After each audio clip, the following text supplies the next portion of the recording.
Hey guys, thank you so much to those of you who showed up for the presentation last night. Something happened, technical difficulties, don't know why the presentation did not play, but here we go. I've got the presentation for you in its entirety. It's going to show you everything I was going to cover. So let's get started. Okay, so today we're going to talk about spending less time editing and more time creating. So what would you do if you had some extra time? Do you spend a lot of time sitting at your computer just, going through the same motions in Lightroom and be like, hey, there's got to be a faster way to do this. I'm spending so much time, it's taking too long. That's the focus of what we're going to talk about today. So for those of you who don't know me, my name is Taylor Mathis. I'm a food photographer and creator of photographing food. And over the last, 5 or 6 years, I have gone through hundreds of thousands of pictures. I can't tell you how many pictures I've edited. All I know is last year I sent my camera in to get it repaired and Canon said, hey, you need a new shutter. Shutters last, a couple 100,000 exposure, so I've shot a lot. And during that time, I've spent a lot of time in Lightroom figuring out ways to make my workflow faster so I'm not spending time in front of the computer editing, and instead I'm spending time creating or doing things that I enjoy more than sitting in front of the computer editing. What would you do with extra time? What do you enjoy doing that is taken up by this excessive time that you're spending editing and getting your images ready for social media and for blog posts? That's kind of what we're going to talk about today, is how we can get that time back by covering 3 specific areas where we can save time. The first one is going to be with the importing in the library modules. I'm going to show you some tips and tricks that will speed up your workflow in those areas. Then we're going to move into in the develop module where you can save time. And then finally, we're going to cover how you can save time using my favorite tool to save time. I developed it, and it uses a part of the Lightroom you've probably never been into, but it is perfect for creating images for social media and blogging. I'm telling you a little bit more about that later on. So all in all, this presentation is going to be probably 45 or 50 minutes. I hope you enjoy it. Just give it your undivided attention, turn off your Facebook, your email, your cell phone, and just pay attention. I promise it'll be worth your while. And, let's get started. We're going to go over into Lightroom to begin and take it from there. So over here in Lightroom, and let's take that first area that we can save a ton of time in our workflow. And that's in how we import our images and bring them into the library. So I've got a card plugged into my computer. Let's open up and see what it has on it. We'll go to File, Import Photos and Video. It's going to pull up the images on a card. Okay, so you notice how here it says they're all grayed out. So one place you can save time is over here on the right side. There's a lot of options that you may have just not looked at or paid attention to. One is don't import suspected duplicates. So I've already added these images, the ones that are grayed out, to my folder because this is checked on. If this was checked off, then I have all these images that I could still bring back in, but then I would just be duplicating them on my hard drive, which that just wastes time in bringing pictures I already have on there, and I don't need them again, so it's going to take up extra space on my computer. So having this checked on to don't import suspected duplicates, that'll prevent you from bringing images in twice, and that's just going to save you time because you don't have to wait for them to load, and it won't get confusing. Now, another feature here that I want you to pay attention to is the building previews. So when you build previews, what that's going to do is it's going to do a preview of the image so you can bring it up and edit it faster. It will take more time when you're loading them in, but you will save time in the long run because when you're editing them, they're already kind of built and you can quickly go from one to the other. A lot of that kind of has to do with how fast your computer is, so I'm going to leave that up to you how you want to do that. Another feature, though, that you need to pay attention to is renaming your files. It's really easy to do it when you bring them in to the computer. All you have to do is under File Renaming, check Rename Files, and then type in what you want the name to be. The reason why you want to do this is this will prevent you having a bunch of just untitled images, or notice how the images right now are, MG 9320 or 9318. If you end up with more than 10,000 images in a collection, or say you've got some from different periods and you just leave them at these numbers, you may end up with duplicates, and that's going to be really confusing. And also, if you name them by what the subject is or what you're shooting, it's going to be easier to find them, and if you just look at the names, you'll know, okay, it's from that shoot. That makes sense then. So renaming your files will save you some time. And then down here, you can see under the Apply During Import, you have the option here of applying some develop settings. So say there's something that you always do to your images, like say it's a preset or something you always do to your images. You can go ahead and apply them as they're coming into the computer. So when they come into Lightroom, they'll already have that preset applied and be ready to go. That's just one less step that you have to handle. And the real time savers with this import module here and bringing in your images is when you're dealing with hundreds or thousands of images on a card. And what I like to do is when I bring them in, I like to quickly just scan through. Okay, you can see I've got some blank files here. I'll just uncheck those because I know the flash misfired or something. I don't need that. So I can just quickly look through and you automatically see like, okay, I don't need these that have the test on them. I'll just unclick them like this. Unclick them here. This is just going to make my life easier because I don't have these blank frames in my catalog and I won't have to go and delete them later. And I like to just give my images also just kind of a once over and see, are there any things that I don't need at all? Because sometimes on a shoot, I'll be going one direction with it and then I completely change my mind. I'm like, okay, no, I don't want to do that at all. And I'll often signal that with a blank frame and I'll make some notes, or like I'll put my hand in front of the camera, or I'll do something on set and make a note to myself that, okay, when I'm bringing in my when I'm bringing my images into my computer and I see, that hand or like a misfire or something, all the images before that are from part of the shoot where I don't need it. I don't need that layout, or say like the subject wasn't ready and we changed subjects, or for some reason I'm not going to need those images. So I've made note to myself, and when I see that, I'll just won't even bring those images in. So I've already brought these images in to my catalog, so I'm just going to hit cancel here, and we're going to go over to the Lightroom catalog and take a look. So I brought these strawberry tart images in, and you may be wondering, like, okay, why are there a bunch of them showing the process? Well, I'm actually going to make a time lapse out of these.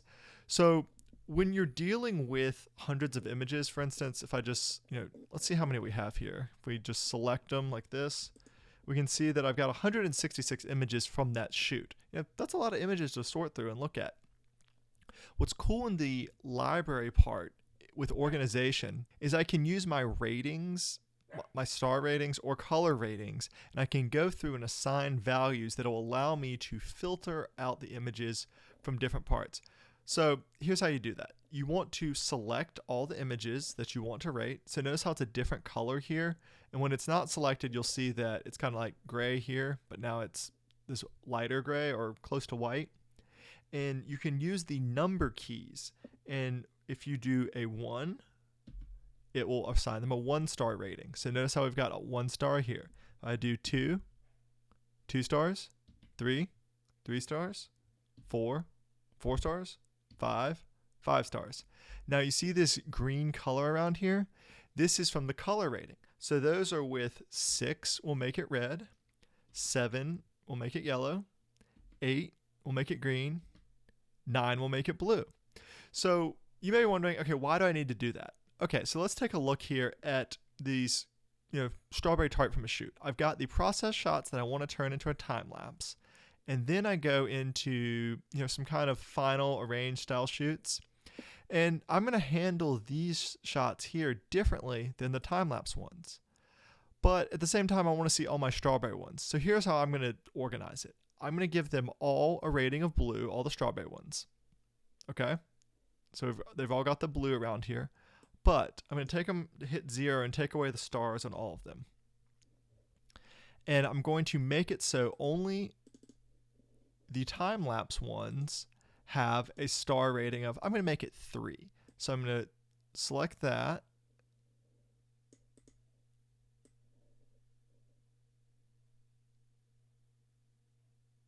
Okay, so I'm going to select this first one. Then I'm going to go down to where it stops, which is right about here. Okay, hit shift. Okay, so I've got all those selected. And now watch what happens when I do, say, the number 3. Okay, so these are all a 3. Now, let's go through, and down here, I'm going to sort so only the blue flagged images show up. So I'm going to click on that. So now notice how I've only got blue images here. And, these were blue too, but if I want to take it away, I can just make them a different color. And notice how they're gone. Okay, so the blue images, we've only got the images with the strawberry tart. Now let's say I only want to see these time-lapse ones. So what am I going to do for that? I'm going to hit 3 stars like that. So now I've only got these time-lapse ones to work on. And you may be wondering, okay, why do I only want, 129 of these? That's still a lot to work with. Well, with these time-lapse ones, I want to put them into a 1920 by 1080 format for a video. So they're going to have to be cropped. And all of them are going to need to have the same crop. So if I can easily isolate them by using the star rating system, then I can apply the crop to all of them. So this kind of brings us into our next module, which is the develop module. I'm going to show you how to save a lot of time with that. And one of my favorite features of the develop module is syncing your settings. Now, before we leave the library module, let me just show you that you can sync your settings in here too. And here's how you do it. So you've got this image here. The first one selected is going to be the ones that the settings you're going to sync. So we'll click over here and notice how down here it changes where I can sync the metadata or sync the setting, any settings that I've applied with keywords, all that. I'm not going to do that here because I want to sync a develop setting. So it works the same way in the develop module. So let's head over here and we're going to go now to crop. And I crop images a lot, so it's a common tool that I use. And instead of always going up here and with my mouse and just pressing it, you see how when you scroll over it says the R key? All right, so watch what happens when I hit the R key. It brings up my crop like that. So that's a shortcut key I like using. It's just R for crop. You can quickly go to it. Now let's go with the aspect ratio here, and we're going to change it to a 16 by 9. So here, 16 by 9, which is 1920 by 1080. I'm going to crop. And I think I want to move it a little bit further down here so I can see some of the bottom. And now I want to apply all this crop to all of those 127 images. Sorry, 129. So I'm going to hold down Shift, click on the last one.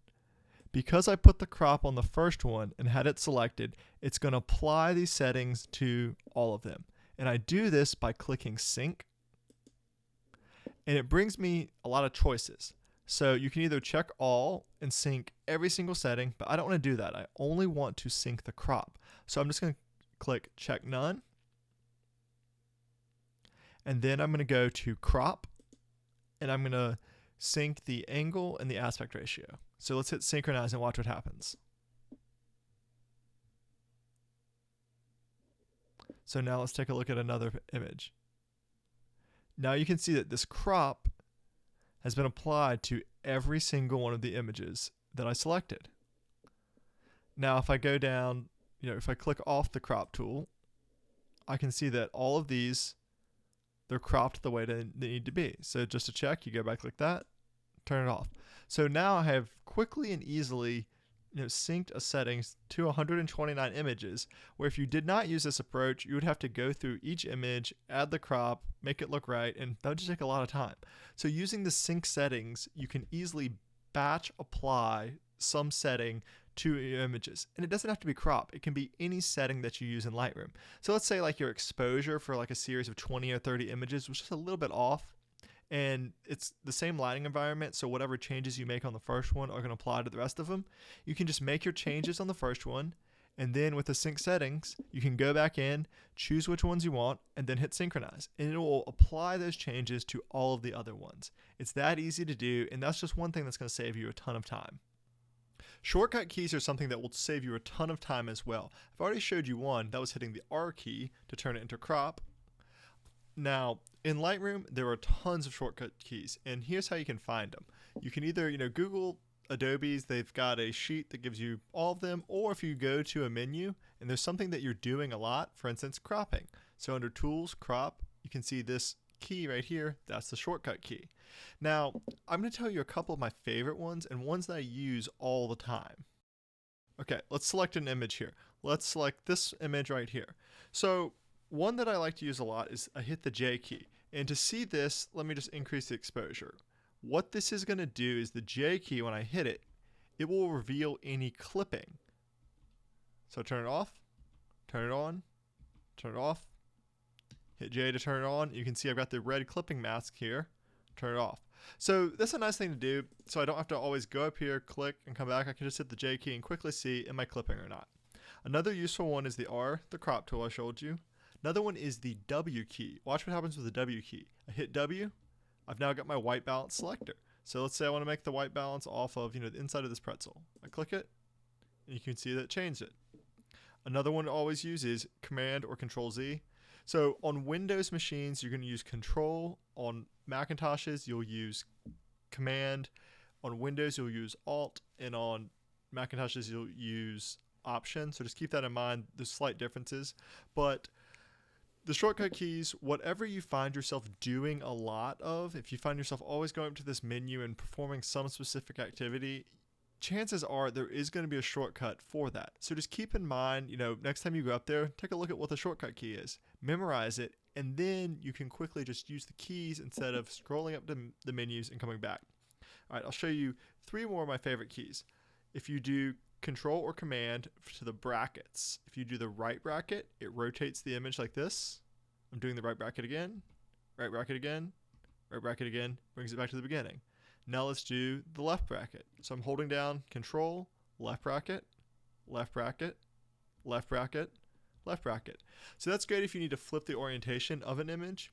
If you do Control and then the apostrophe, that's going to create a virtual copy of your image. And this is great if you need a virtual copy because you want to put some edits to one but still quickly go back to see the original, or if you want to do edits on one and slight variance to the edits on another so you can quickly compare the two. So I'm going to do Control Z to undo that virtual copy.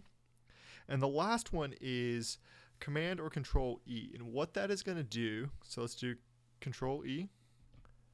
That is going to open the image in Photoshop. So let's do Edit a Copy.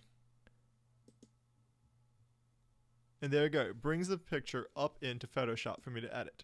So if you're doing composites or creating, doing a lot of retouching that you need to go into Photoshop for, instead of going up to Photo, Edit in Photoshop, you can just do Control E or Command E if you're on a Mac.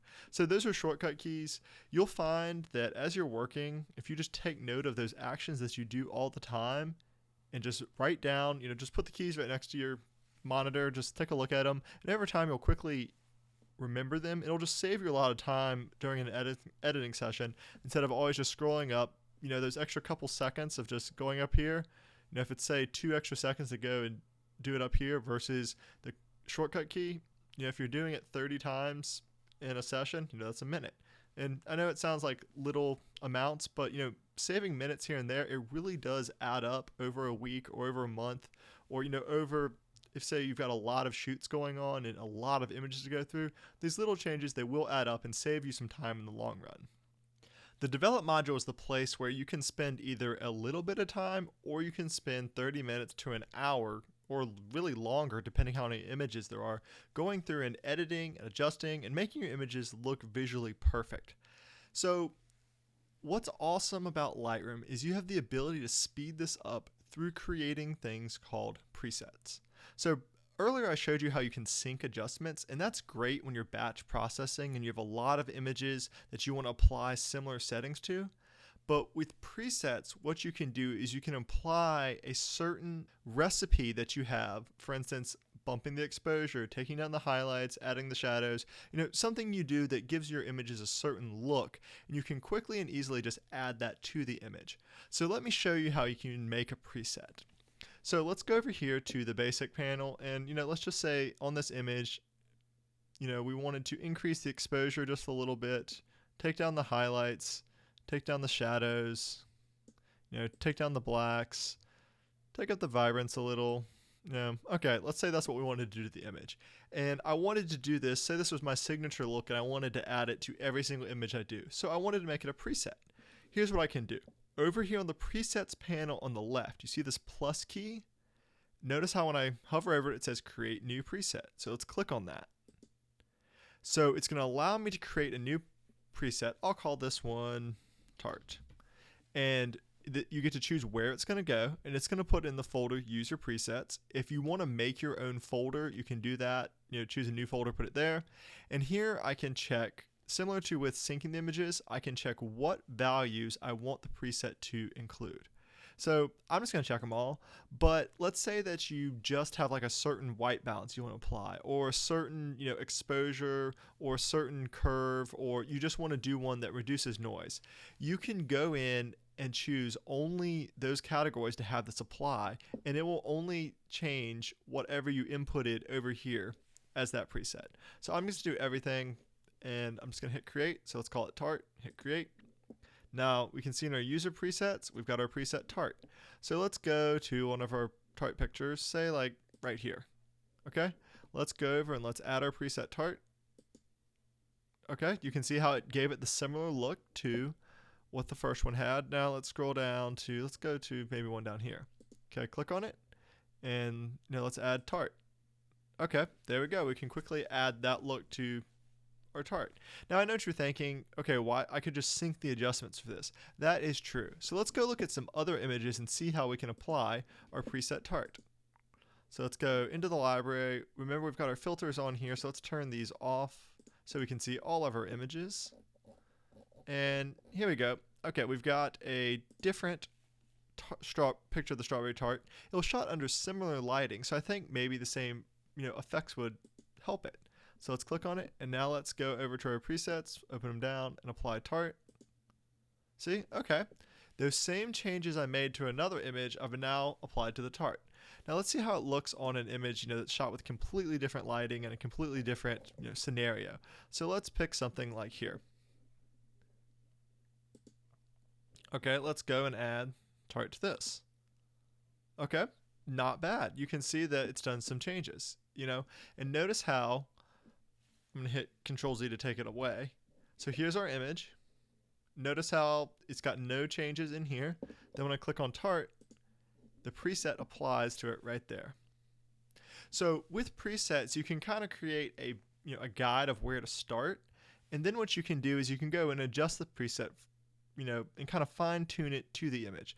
So if you find that repeatedly you're increasing your exposure a little bit, or you like to backlight, so you want to bring down your blacks, or you like having images with a little bit more clarity in them, or say that you want to have down here in the hue saturator, the HSL panel, you want to have your yellows be slightly oranger, and that you like your reds slightly oranger, and you like your blues a little more aqua.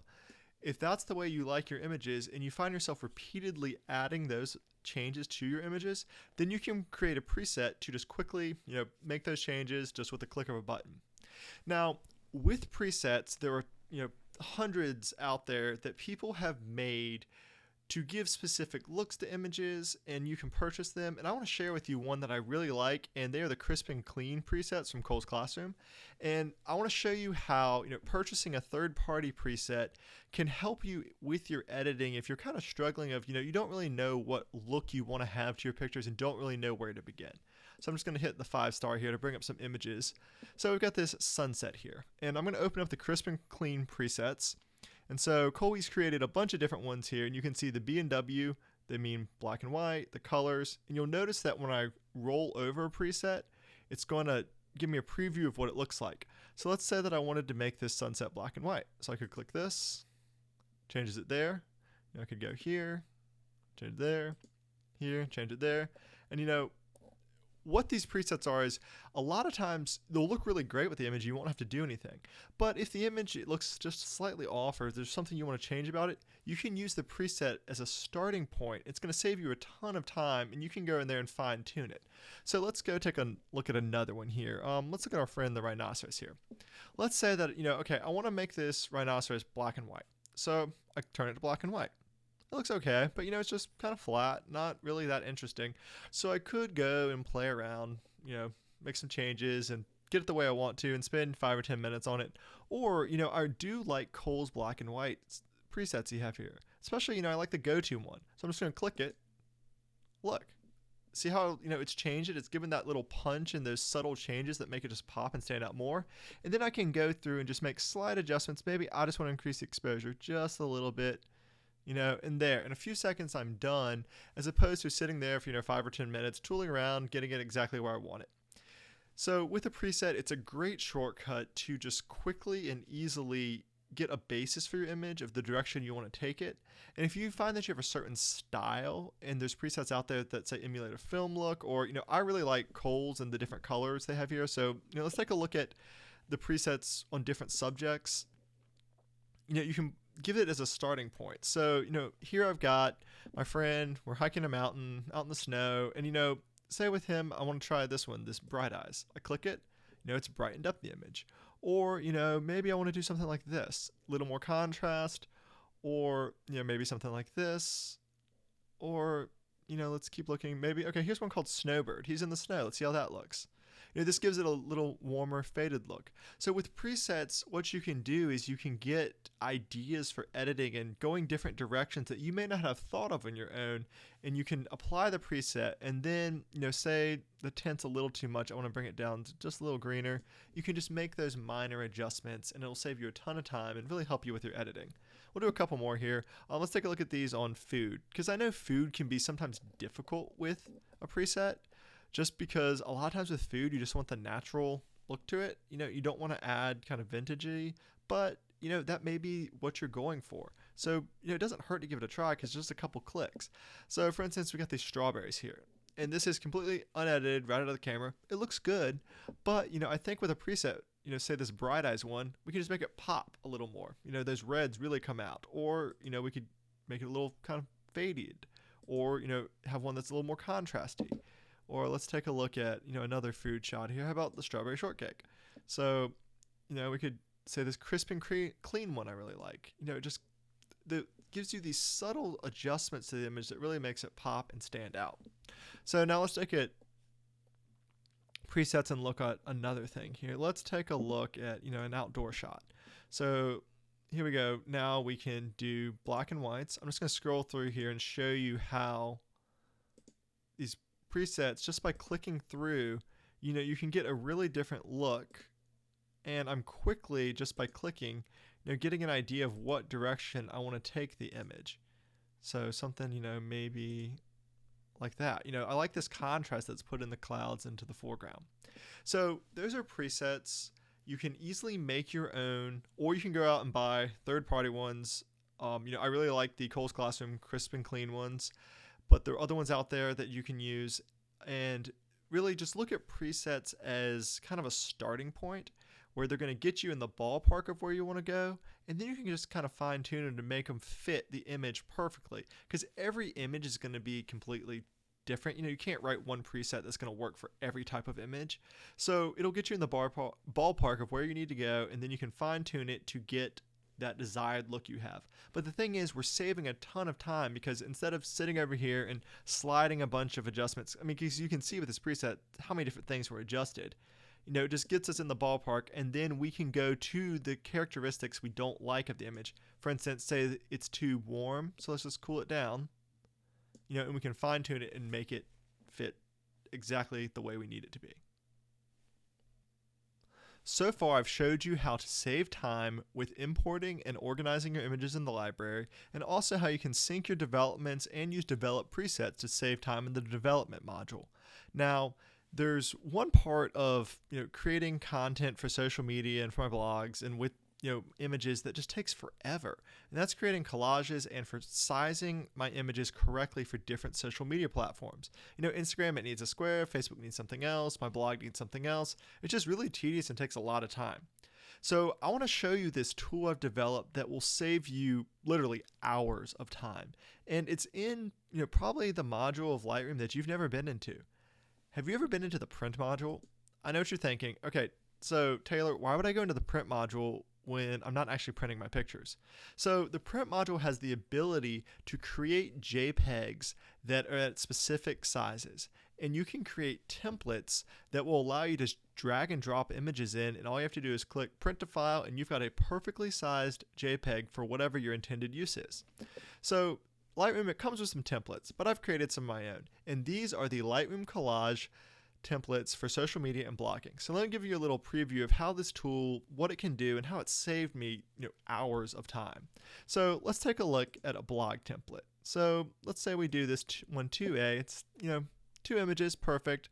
And I think what I want to do is I want to do a nice little diptych here, and I'm just going to click, drag, and then I'm going to print the file. I'm going to call this strawberries, and we're going to save it on my desktop. I'm going to hit save. You can see it's preparing to print. It's printing, and then let's minimize this, and then let's go here. Okay, here we go. We've got our strawberries. It's that easy. You just click and drag and hit print to file, and you've got your thing ready to go. You've got your JPEG for your blog. Now, I've also created some collages here. So you can see these templates, they're done by how many images there are. And let's say that we want to do one with 6 images here. So let's go in, put this one here. I'm just dragging and dropping, any image that I want. Just click and drag, click and drag, click and drag. And let's pick one more, click and drag. Let's say I want to add a border. I just click add photo border, and I can make the border bigger, bigger, smaller. I can add a second border called an inner stroke, which I can make bigger or smaller. I can change the color of that too, make it any color that I want. And then let's say that I don't want the inner stroke, but I want to change this initial border color here. Not a problem. All I do is I go down to the page background color, click on it, can change the color of that too. And this is all right in Lightroom, keep in mind. So you're never actually leaving your images, because if you make collages in Photoshop or something, you have to export the images, then bring them into Photoshop, draw out some rulers and guides, and it takes forever to do, and it's really tedious and a pain. Here, if you just decide okay, I don't like the donuts, I'd rather do these pastries instead, click and drag, put up like that, not a problem. So those are just the blog ones. I've got blog ones in different sizes, 1200 by 1200, 650 by 433, 650 by 650, 650 by 975. Then we've got some Facebook advertisements, Facebook header. Like, I know you want to change your Facebook header often as you get new pictures, but really it's a pain. Well, it's really easy to do with this 8 image template here. All I have to do is click, drag, click and drag, click and drag my images up here. And notice how this one got flipped, not a problem. Turn off, rotate to fit, and then it adjusts. But you're wondering, okay, what if I want this part of the fire? Not a problem. You hit Control or Command, it makes this little hand, and you can click and move the image around and have exactly the part of the image that you want showing in the frame. So they're fully customizable, adjustable, and all you're doing is clicking and dragging and putting the images that you want where you want, so it's ready to go. So to make this for Facebook, all I have to do is hit print to file. Want a border? Not a problem. Just click on it, add a border like that. It's that easy to do. How long would this take you in Photoshop to make? It would probably take 20, 30 minutes to draw out all these sizes. You can just click and drag, not a problem. So, let's take a look at the Instagram ones. So with Instagram, let's say, I want something with, let's do this one here with 4 images. You can put one up here, put one down here, one down here. And I apologize if I'm making you hungry. Most of the, food photography is mostly what I shoot. So, click and drag. So those are the Instagram ones, not a problem there. If you do a lot of blogging, I want to show you these ones called the storyboard templates, because I've designed these specifically for blogging. What they are is they're sized for either 1200 pixels in width, 650 pixels in width, or HD. So they're 1920 by 1080, which is the perfect frame to drop into like an HD video or something like that. So they're designed for blogging because they allow you to lay out a storyboard of your blog post, and they can handle from 1 to 100 or more images easily, and you export them all into a folder at once. So you don't have to export each one individually. Just click print to file once and it puts them all in a folder. So let's take a look at them. So let's take a look at the storyboard HD. So I've gone for 10, 20, 30, 40, 50. The 650, I've got them all the way out to 100 in 2 different styles. But if you want to just design a blog post based on the images you have and do it how you want to make it look, not a problem. With this custom base template, when you purchase them, I give you the dimensions so you can go in and add cells that you can just click and drop them in. Okay, so let's make a story here, and let's get away from food, and maybe let's do one on some scenics and some sunsets. Okay, let's take a sunset, drag it in. Now, I want to add another large rectangular one like this. So we'll do this 15 by 26.7. Okay, let's get another scenic in there. Let's add this sun, these nice clouds and green outside.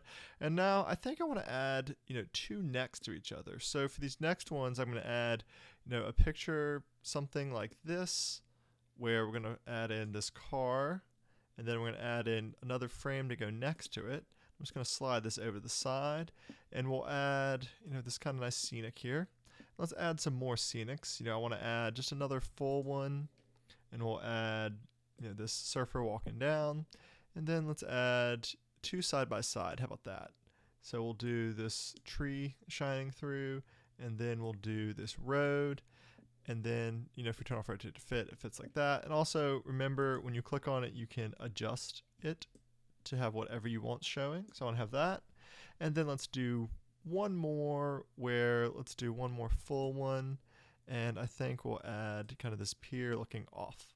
Okay, so I've got my story here, 6 images laid out. All I have to do is hit print to file, and we'll call this landscapes. And I hit save. And it's going to print those to the files and make a folder on my desktop. Okay, now that they're done, let's go take a look at our desktop, and we can see that we've got our landscapes here. We've got our images, and let's take a look. We'll open one up. You can see it's perfect right there, and we can see that our 2 diptychs we created like that. Take a look side by side. Perfect. So all you have to do now is upload these to your blog and just add them in. And if you don't like them at all, you can just click it, get rid of them, and then you can easily just add more. Keep adding them, and then if you go into the next page, you can go hit back, and the same process happens. All you have to do is hit print to file, and they will print out into one folder with JPEGs that are ready to go into your blog. So this print template feature, it might be one that you've never taken a look at, but I have found it to be the biggest time saver of anything I do with Lightroom. It allows me to just in a couple clicks, dragging and dropping, get my images ready to go for the blog or for social media. And it's really the one tool that, it's taken what used to take forever to do and cut it down to a third of the time. So, where to come with that third? I actually ran a test where in Photoshop, I figured out, how long is it going to take me to take a diptych. So I, put a timer up. It took me 3 minutes. It took me, about less than a minute. You saw me earlier do it, how easy it is in Lightroom. And, that's a third of the time. So it is going to save you a ton of time. They give you creativity, and the collages are already there. You just have to drag and drop them. And it's really my favorite tool for saving time and giving yourself less time in front of the computer and more time going out there and creating awesome images. So here's an example of more of the types of collages that you can create with these drag and drop templates. Now, how long would it take you to make these, say in Photoshop or, using some other program? Probably take you a long time. So let me ask you a question. How much is your time worth? To me, my time is my most valuable asset. No matter how much, I make or anyone makes, really, you can never buy more time. Once you use your time, it's gone. You can't get it back. These social media and blogging Lightroom templates will save you hours of time. So I've got an offer for you on them. So these are the Lightroom collage templates for social media and blogging. And here's what you get when you purchase them. You're going to get 15 rectangular blog templates that are sized at 650 by 433, 15 square blog templates sized 650 pixels by 650 pixels, 20 tall templates that are 650 by 975, and then you're going to get 24 large square ones that are 1200 pixels by 1200 pixels. The 650 by other measurements, those ones are perfect for blogs because they load really quickly, because the most common width of a blog is about around 600 pixels, so they'll work great on most blogs. And the 1200 by 1200s, they're great for loading on Facebook, because when you click on a Facebook image, it brings up that kind of light box and larger. It's perfect for that. And it's also great if you have a larger blog format. And all of these templates also come with a logo area where you can quickly, using the identity plate, drag and drop your logo or your branding into the images. And also you can stack these rectangular, square, and tall ones, and you can make some pretty cool arrangements by stacking different ones on top of each other. You're also going to get 36 Facebook header templates. So, how often have you replaced your Facebook header on your fan page or your business page? Probably not that often. Do you know why? It's a pain to do. But with these templates, all you have to do is just drag and drop in there, easy, no problem. Have you ever ran a Facebook ad? Well, you need a certain size dimension image for that. With these advertising templates, you can just drag and drop from 1 to 3 of your images into place, and you're ready to go. Hit print to file. It's a JPEG ready for your Facebook ad. You're also going to get 21 Pinterest templates, and these are sized so that they can fit, vertical images, square images, or 2 images side by side, and they're, from 1 to 7 images, and you can make them really long, Pinterest towers, I call them, where you click on it and it's like, oh, all these images, that's so cool. So you can show like how a recipe's made, or just different types of recipes for a certain topic. Whatever your audience enjoys looking on Pinterest, you can take your images and just drag and drop them in there, and you quickly have the image ready to go for that.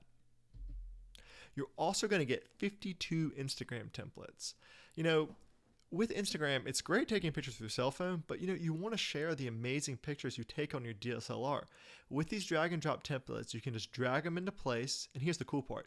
When you export the images, you can send them to like Google Drive or Dropbox, something like that. Send it directly to that.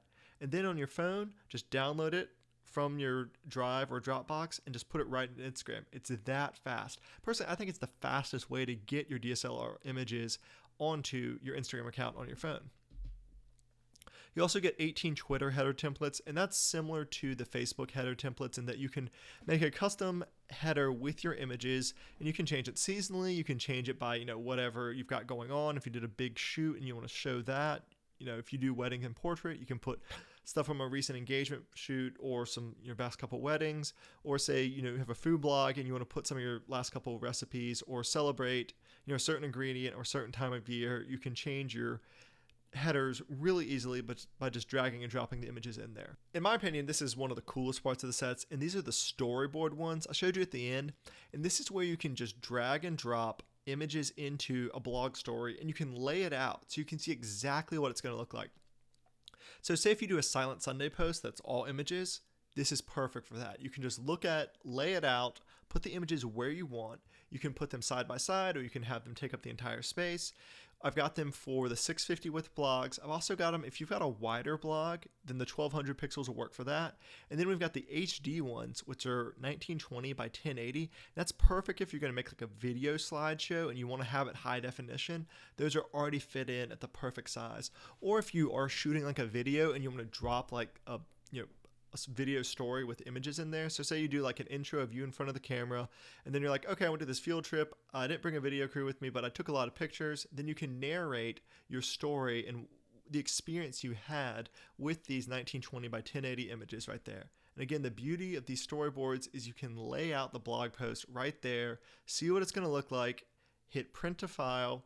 It's going to put them all into a folder, ready to go, numbered, drop them in your blog, and you're ready to go. It's going to save you so much time. Because, personally, when I was doing the tailgating tour and I would do tailgating posts, if you go to taylortailgates.com, you can see what I'm talking about. I would have hundreds of images I would put up, and it would take me the better part of a day organizing all those. And back then, I wish I had developed these for that, but it will save you a ton of time. And these are one of my favorite parts of, the templates. So if you lost track of count, this is 235 templates in all. So let's recap what you get. You get the 15 rectangular blog, 15 square blog, 15 tall blog, 24 large blog, and again, these all also have a logo version. So that's really kind of double the templates because you can do logo or no logo. 36 Facebook header templates, 5 Facebook advertising templates, 21 Pinterest templates, 18 Twitter header templates, 52 Instagram templates, 17 storyboard that are 650, 6 storyboard that are 1200, and 6 HD storyboard. And these storyboards, they also include the custom storyboard and the cheat sheet. So you can just, click with the cell size and build your story just by, again, dragging and dropping the images in. So I currently sell all of these for $79. So if all of these templates, all they did was for you was give you an extra hour or two a week, would it be worth it? If it allowed you to stop feeling guilty for not having the time to share your content on social media, would that be worth it? Well, today, they're not going to be $79. I'm offering them to you for $47. You're getting all these templates at a 40% off price. And if you purchase the templates, in the next 24 hours, the webinar didn't work, so I'm going to give you 24 hours for this offer to be valid, and that is the 30 bonus blogging templates you'll get as well. So, all in all, let's recap. You're going to get 235 templates that are perfect for blogging, social media. It's going to allow you just to drag and drop in using Lightroom to create all the content that you'll need on social media and for blogging. And again, this is all without leaving Lightroom. So you can just drag, drop, switch your images up, just hit one button, you've got your JPEGs ready to go. All of this is for $47. So if you would like to take advantage of this offer, click on the link where you can purchase these templates. It'll take you to the sales page. The discount is already applied. All you need to do is click yes, I want these templates. It'll take you to a processing page where you can check out by PayPal, or if you look right below, you can click the tab, enter your credit card information, and it'll charge from that. You'll get the templates delivered right to you, and you will also get sent to a page that will show you how to install these templates either on a Mac or on a Windows computer. And you'll also get some training. They'll show you, how to take full advantage of these templates. So again, this $47 offer is available to you if you act now. I'll throw in the 30 bonus blogging templates as well. So you can click the link to check out the sales page. It'll show you more about how the templates work. It's incredibly easy. Drag, drop. You can add borders, logos, no problem. One button to export as a JPEG for all of your social media and blogging needs. I hope you take advantage of this offer and really enjoy the templates. If you act now, I'll throw the bonus blogging templates in, and this offer is going to be good until Monday the 8th at 11:59 Pacific time. So act now if you want to take advantage of this 40% offer on these templates. Again, you're getting 235 templates that you can do everything you need to in Lightroom. It's just drag and drop. All you got to do, drag and drop your images, one button, you're ready to go. I hope you enjoy these templates. They've saved me so much time, and I think they'll save you a ton of time as well.